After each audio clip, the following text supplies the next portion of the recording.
I really like this movie, and I'm glad it's doing well, right? Like, I'm glad it's doing 5 or 6 times its budget at the box office. And I'll tell you why. It's not because it's a masterpiece 10 out of 10 of horror cinema, right? Or because it reinvents the slasher genre or anything like that. It's because it does something really important that I think a lot of people tend to shit on, and that is making a good horror that's aimed at YA audiences, right? Like, this movie rolls out the welcome mat for the upcoming generation of burgeoning little psychos. This horror community, this horror pantheon we have, your Terrifiers, your Get Outs, your Sinners, right? That is all built because at one point, a young person saw a movie they really liked, a horror movie they really liked, but wasn't disturbing or heinous enough to turn them off the genre completely, but was enough to intrigue them. And those people wanted to explore more horror. They became horror fans, and then they went on to make horror movies, right? That's how that works. So this movie does that. It rolls out the welcome mat to that upcoming generation of horror fans. And I know a lot of horror online communities sort of get the ick when they hear marketing teams throwing around the term YA horror. But it's important, right? That is what everything is built upon. The more perspectives we get in horror, the more creators we get into horror, the better the horror community is, right? That's how it works. Clown in a Cornfield will do that for a lot of early teens. I think there's going to be a lot of 13 to 15-year-olds that are going to see this, like the idea of slashers, and then run headlong into the burly, murderous arms of like Jason Voorhees or Michael Myers or Leatherface, right? We need eyeballs on good horror. That is what this channel was entirely built, because I wanted to get eyeballs on good horror and help you save your time and money avoiding the bad horror. That is what this channel does. The gore and kills in this movie are solid.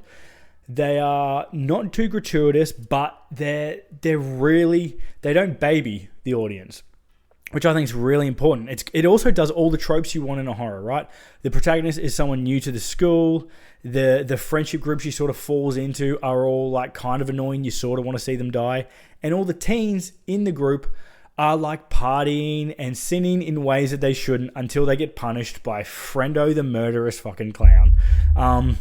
This is all to say that this is a fantastic place to start a slasher journey. And I think the quality is far higher than a lot of films that we had in the late 90s, early 2000s that I grew up on. You know, stuff like When a Stranger Calls or Urban Legend. I have a soft spot for those junk food films, but they weren't very good. Like, nostalgia's been very kind to those films. This is a good quality slasher. Like, it is just fucking solid. If you want cool auntie uncle points or cool horror parent points, I know I do. This is a great place to start someone's horror journey into slashers. Clown of Cornfield is fucking solid. Based on the YA book series penned by Adam Cesare and directed by Tucker and Dale vs. Evil's Eli Craig, Clown in the Cornfield follows angry teen Quinn Maybrook and her Dr. Dad Glenn. After a family tragedy, Glenn has decided to move them both to a somewhat backwater town in Missouri called Kettle Springs.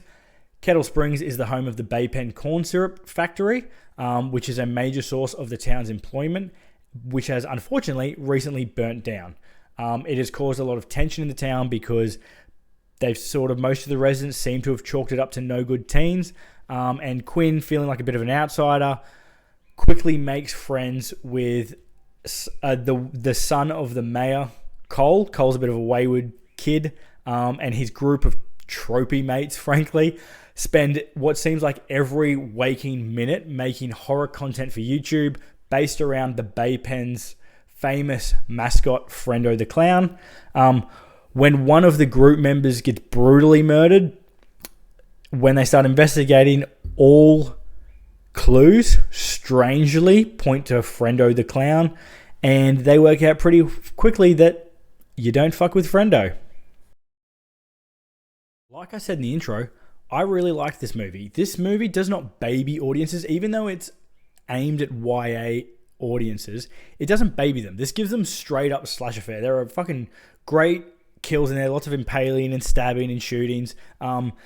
It cuts out like all the sexual assault and nudity and sex that is sometimes in those slasher films, which as a horror dad and uncle, I appreciate the hell out of.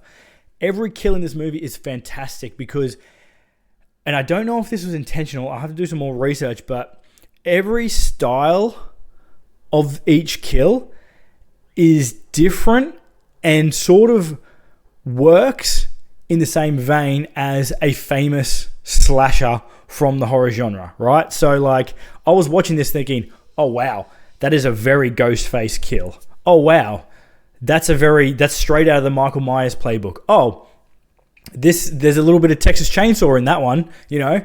And I think that's wonderful because it doesn't rip them off. It celebrates them, and it also acts as a bit of a compass for new fans, right? Like, if you're new to the slasher genre, but you go like, God, I really love that kill with, you know, the machete. Awesome. Great news for you. I've got fucking 7 more films that are entirely made up of that style of kill that you love, you know? It's sort of like a slasher sorting hat.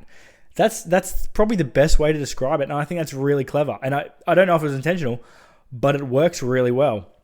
And while the acting isn't anything to write home about, I believed it all, you know? Like, it perfectly fit the tone with the sort of slightly exaggerated teen speak. They're trying to be annoying. Like, lots of the characters are trying to be annoying teens in this. But they know exactly what film they're in, right? Like, one of the characters does this really tropey, cringy line when they're in a cornfield. And I was like, Jesus Christ. And then immediately she says, oh no, if this was a horror film, I'm dead now that I've said that. And I was like, oh, self-awareness. Points for self-awareness, you know? So they know, right? And they do really good, like, ironic last lines. You know, Final Destination, where they're like, I'm going to live forever, and then they get fucking decapitated or whatever. That happens a lot in this. It's a classic slasher trope. It's really good.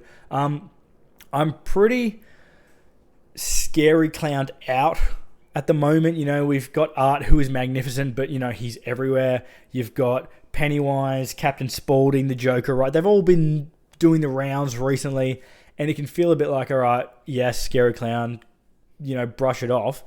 But I sort of really liked the design of Friendo the Clown. He reminded me of the good value vending machines in BioShock. Like, he's a really old style clown, and that really works because he's the Bay Pen mascot, right? And it's an old company. He's sort of like, got quite a skinny head. He's a fucking creepy looking clown.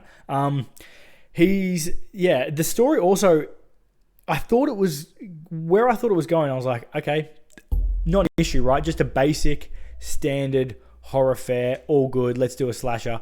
But it goes in places I didn't think it would go, and I as someone who was not expecting that from a YA slasher, I fucking loved it. I thought it was absolutely great.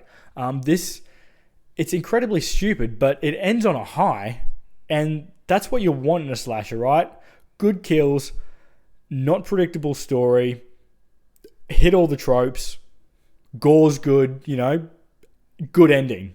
Fucking bang. That's solid ticks across the board for a slasher. Clown in the Cornfield does them all well.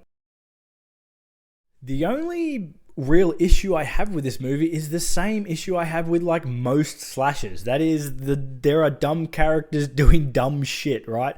Some of the acting can be slightly wooden, which is to be expected because it's a lot of these actors' first outings. There's not an amazing amount of character development, although there is a character arc I really liked involving a dude named Rust Vance. You fucking heard that, Rust Vance. He's a hunter.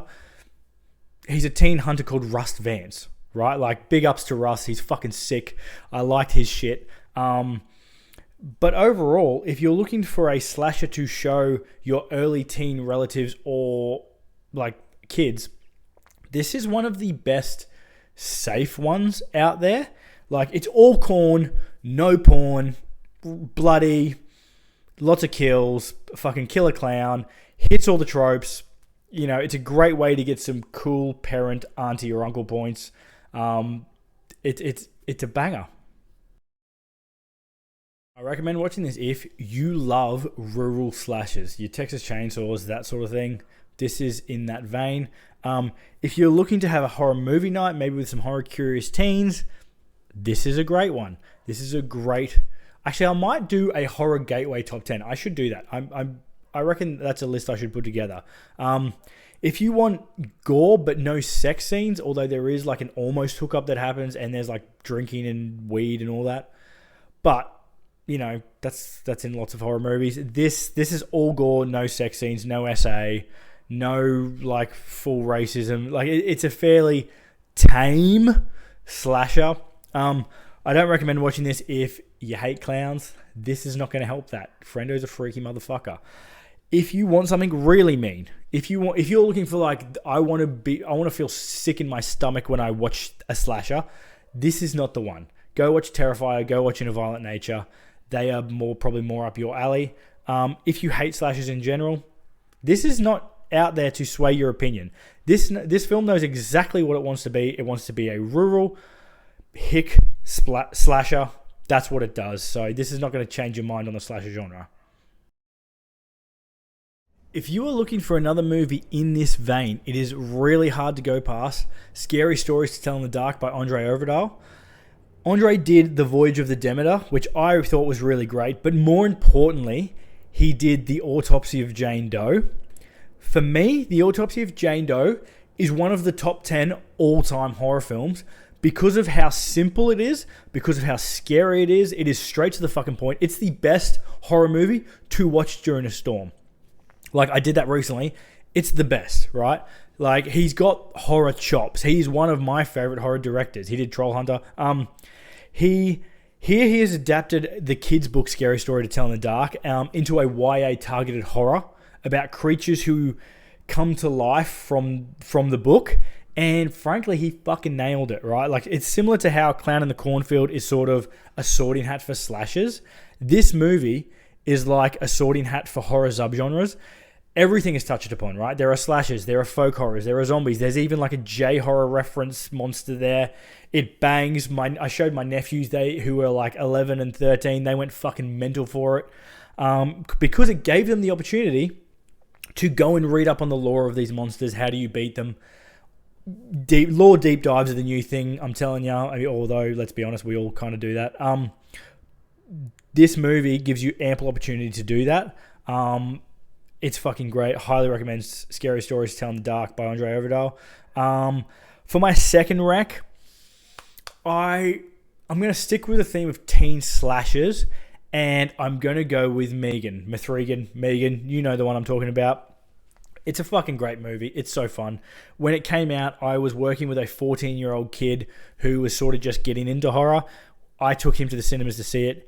It's a PG movie. He fucking loved it. God damn, he loved it. We had such a ball at this movie. Because, you know, he'd seen the TikTok dances. He'd seen all the really good marketing campaign around Megan. And he was like, I want to go see this movie. We saw it and it far exceeded my expectations.